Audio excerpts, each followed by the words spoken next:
Bonjour à toutes, bonjour à tous. Déjà, je voudrais remercier les organisateurs de cette conférence débat. C'est un plaisir d'être ici pour vous parler de métrologie. Là, je ne vais pas vous parler de temps absolu, mais vraiment de mesure du temps.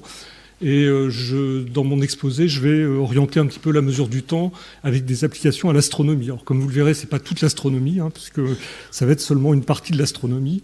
Et je voudrais remercier un certain nombre de personnes qui sont listées en bas de cette diapo, pour justement toutes les informations qu'elles ont pu me fournir pour enrichir mon exposé. Donc, mon domaine de recherche, c'est plutôt la métrologie du temps et des fréquences. Donc, je vais déjà vous rappeler et vous expliquer les références de fréquences et de temps. Et puis après, je vais vous décrire assez rapidement comment les différentes techniques qui sont utilisées en métrologie du temps et des fréquences sont beaucoup utilisées dans un domaine de l'astronomie qu'on appelle l'astrogéodésie.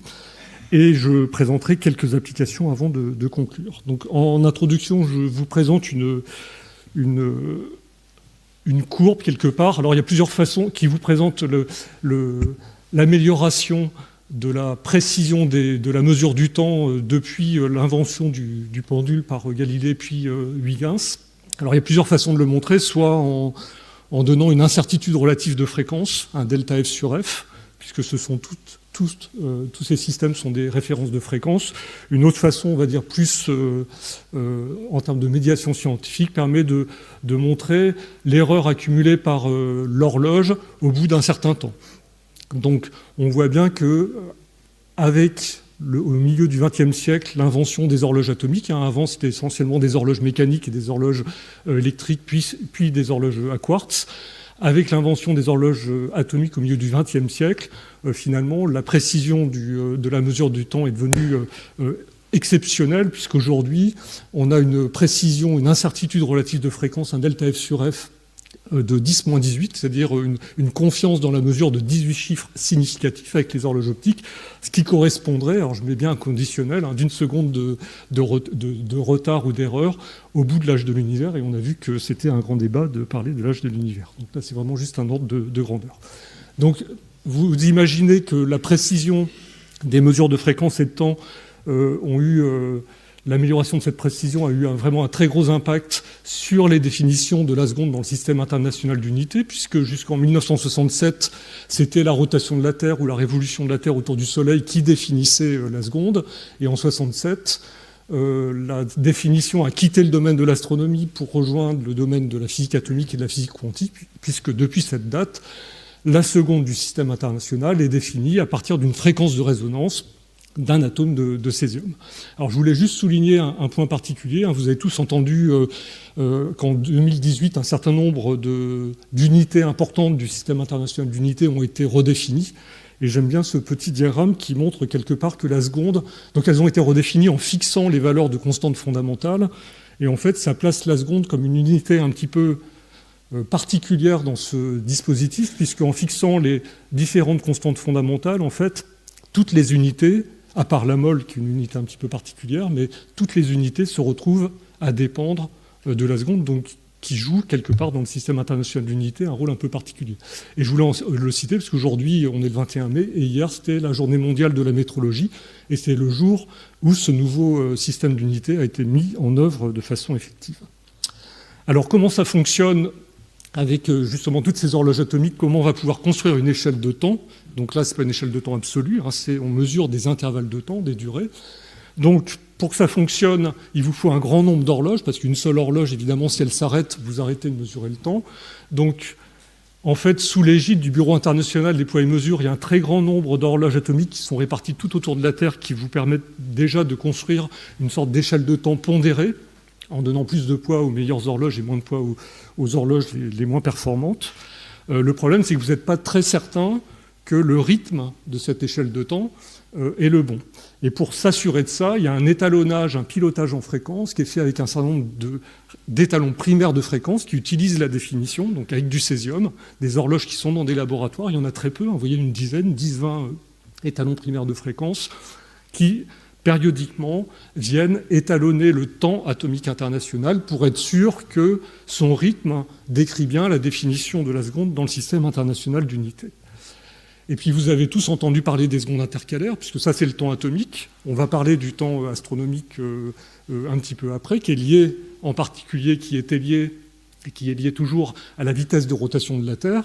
Et on va voir qu'avec les fluctuations de la vitesse de rotation de la Terre, finalement, il y a un décalage qui s'accumule entre le temps fourni par l'angle lié à la rotation de la Terre et le temps atomique. Et pour éviter que ce décalage soit trop important, on rajoute des secondes intercalaires pour construire l'échelle de temps qui est aujourd'hui le temps de référence international, qui s'appelle UTC.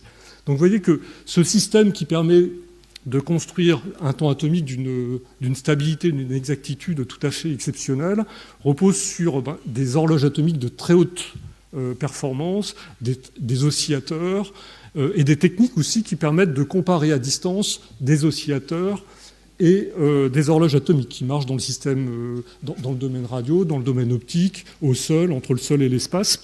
Et on va voir que c'est l'ensemble de ces oscillateurs, de ces horloges et de ces techniques de transfert qui vont être applicables à l'astronomie, et en particulier à un domaine de l'astronomie qui s'appelle l'astrogéodésie. Alors j'ai regardé dans l'encyclopédie universaliste la définition de l'astrogéodésie, c'est science qui s'appuie sur la géodésie et l'astronomie.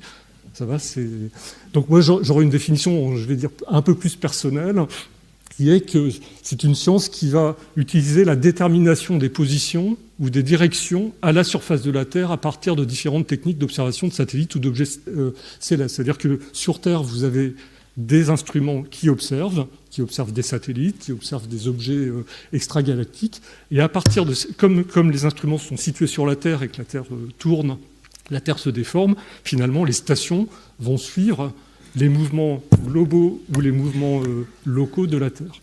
Donc je vais détailler très rapidement les 4 techniques, vous voyez, qui utilisent quand même des mesures brutes un petit peu différentes, puisque des fois c'est des mesures de distance, des mesures de position, des mesures de vitesse ou des mesures d'angle. Et on va voir, in fine, que chaque technique est importante, mais ce qui est encore plus important, c'est de combiner ces 4 techniques pour avoir le meilleur résultat possible. Donc je commence par la télémétrie laser, parce que c'est le plus facile à expliquer, puisque c'est simplement mesurer une distance en mesurant une durée de propagation, en faisant l'hypothèse qu'on connaît bien la vitesse de propagation des ondes électromagnétiques. Dans le vide, c'est simple. Dans l'atmosphère, c'est un petit peu plus compliqué. Et je redonne l'ordre de grandeur du lien entre temps et distance, qui est qu'une erreur d'une nanoseconde, 1 milliardième de seconde, conduit à une erreur de 30 cm. Et on va voir que la plupart des données qu'on va voir sur les transparents suivants sont au niveau du centimètre. Donc vous imaginez que c'est des qualités de synchronisation entre horloges ou oscillateurs qui sont vraiment de très bonne facture.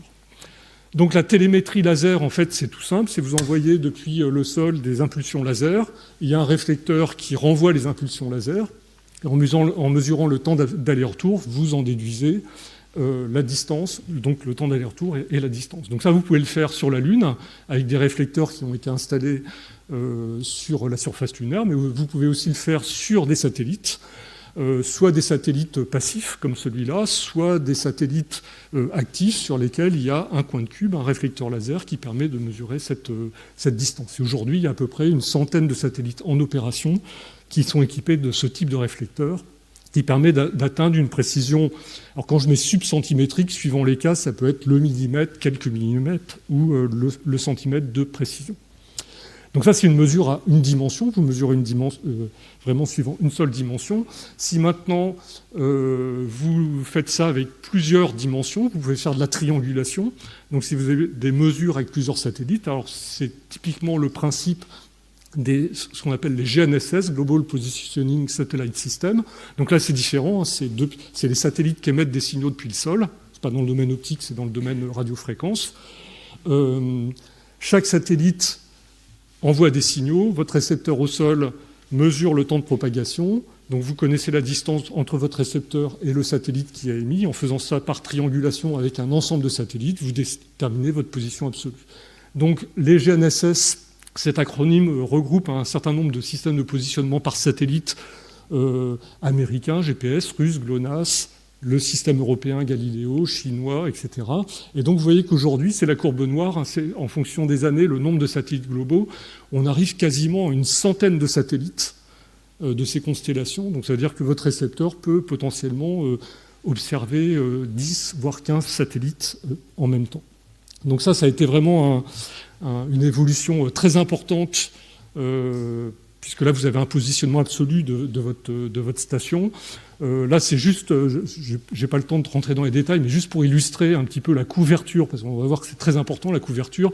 Dans les années 2000, il y avait quelques centaines de stations, et on voit que les mesures, donc là, vous avez en ordonnée, suivant les différentes directions, là, c'est 200 mm, 20 cm de précision, et puis on voit que les mesures étaient un peu discontinues, avec du bruit, et actuellement, il y a plus de 20 000 stations GPS qui contribuent à ce réseau. Et vous voyez que c'est des mesures continues.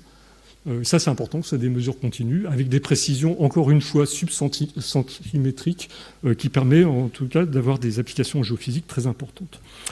DORIS, qui est un système développé par l'agence française spatiale, le CNES, qui est, alors là, c'est plus de la mesure de distance, c'est la mesure de vitesse par effet Doppler. Vous connaissez tous l'effet Doppler avec le son de l'ambulance qui change quand elle s'approche ou qu'elle s'éloigne. Ben là, c'est exactement la même chose avec le satellite. Quand il passe dans le ciel, vous lui envoyez un signal depuis une balise au sol, et en fait, la fréquence vue dans le référentiel du satellite va varier en fonction de sa vitesse. Et donc, en intégrant cette vitesse sur une certaine durée, vous déterminez sa position. Et donc la précision en vitesse, donc vous voyez que la mesure de vitesse, c'est directement une mesure de fréquence. La précision qu'on a en vitesse permet d'avoir à nouveau une position précise au niveau subcentimétrique. Et la dernière technique est un petit peu différente, parce que là, elle ne repose pas sur des satellites qui tournent autour de la Terre, elle repose sur des sources extragalactiques, des quasars, où là, on ne va plus mesurer une distance ou une vitesse, on va mesurer des angles. Et pour mesurer des angles, finalement, on va observer la source qui est, entre guillemets, infiniment éloignée par 2 télescopes. Et en fait, on va faire interférer les signaux qui sont détectés, puisque ce ne sera pas le même retard entre le signal qui est émis par la source et qui arrive sur le télescope 1 et le télescope 2, dans le domaine radio. Et en regardant le décalage en temps, on peut déterminer très précisément l'angle. Donc là, c'est la même chose. La position, à nouveau, est subcentimétrique, puisque la résolution en angle est très très bonne. C'est de l'ordre de quelques dizaines de micro-arcs secondes.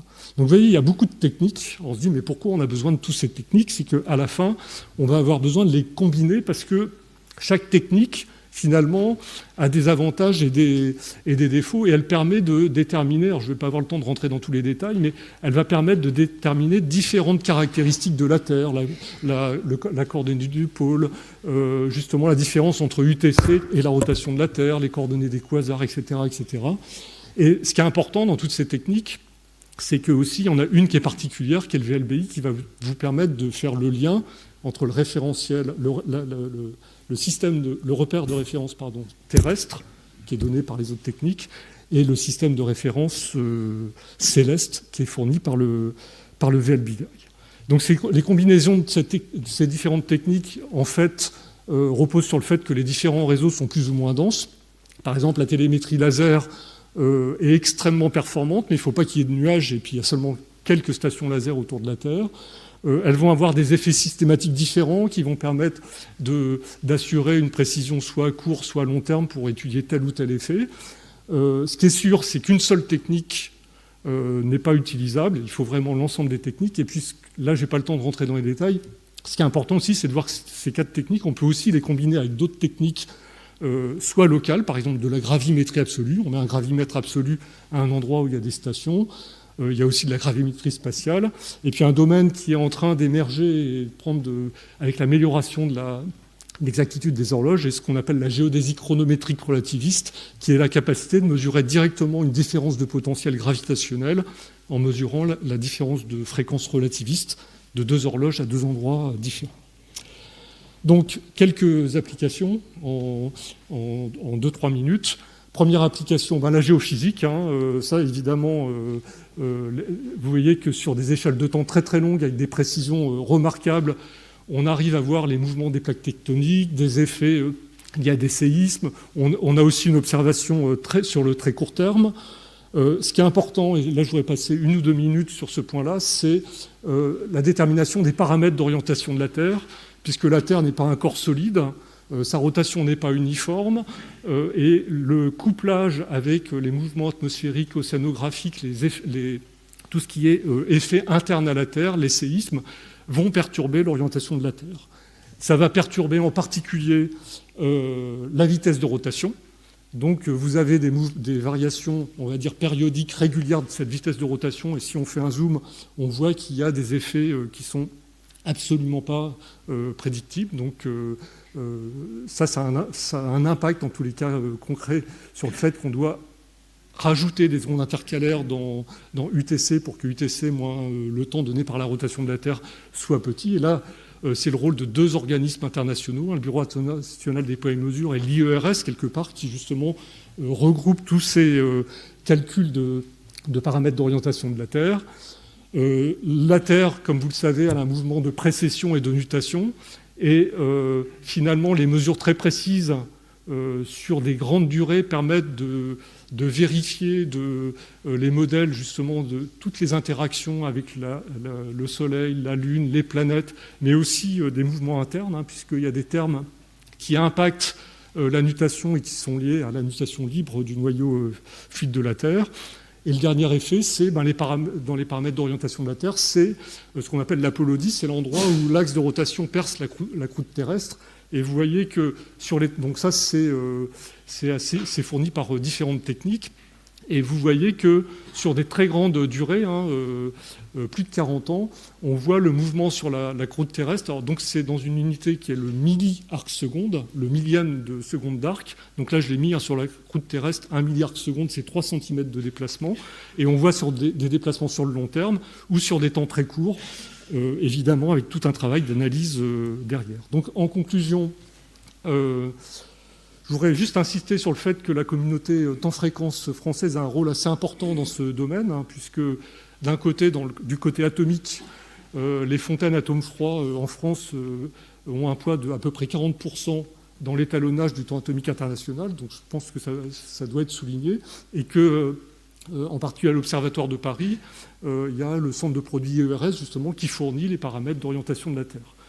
Donc là, on est content, on a quelques millimètres de précision, mais en fait, ce n'est pas suffisant. Il faut améliorer la précision des techniques et des modèles, et aussi voir comment on peut travailler pour avoir une meilleure prédiction de ces paramètres d'orientation de la Terre, par exemple en colocalisant toutes les techniques sur un même site. Donc il y a un certain nombre de projets qui sont en cours pour avoir des observatoires multitechniques. Et j'ai parlé de géodésie chronométrique relativiste, donc juste en conclusion, rapidement, là j'ai expliqué que c'était un effet relativiste qui permet de mesurer la différence de potentiel avec des horloges. Je voudrais juste faire un clin d'œil à l'histoire, puisque aujourd'hui on fait ça avec des horloges atomiques, mais à la fin du XVIIe siècle, il y avait déjà un lien fort entre la mesure du temps et la géodésie, c'était de la géodésie chronométrique, puisque Jean Richer était allé à Cayenne et s'était rendu compte que la longueur, que le pendule qui battait la seconde à Paris battait plus la seconde à Cayenne. Et comme la fréquence du pendule dépend de l'attraction de la pesanteur, en fait, il s'en est suivi un certain nombre de missions tout autour de la Terre qui a mis en évidence le fait que différents pendules de même longueur battaient pas la même fréquence à différentes latitudes, et ça a permis de valider le modèle de Terre aplatie. Je m'arrête sur cet exemple très, très représentatif, et je vous remercie beaucoup pour votre attention. Merci.